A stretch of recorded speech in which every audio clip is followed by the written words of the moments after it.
महाराष्ट्रामध्ये तसेच शहरामध्ये काही प्रमाणावर हत्यारं हस्तगत होत असल्याने आणि काही फायरिंगच्या घटना घडत असल्यामुळे सर्व स्तरावरून अग्निशस्त्रांवर कारवाई करण्याच्या सूचना आहेत. त्या अनुषंगाने वजिराबाद पोलीस स्टेशनने कोमिंग ऑपरेशन दरम्यान काही संशयित पकडलेले होते. त्या संशयितांकडून एक शस्त्र पूर्वी जप्त झालेलं आहे.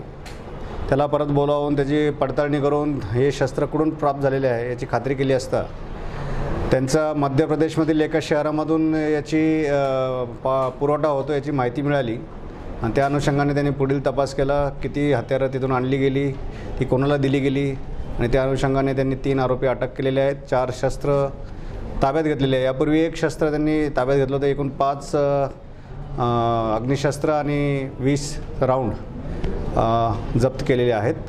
त्यामध्ये पुढील तपास चालू आहे. सर, सप्लायर होते का नांदेडमध्ये? हां,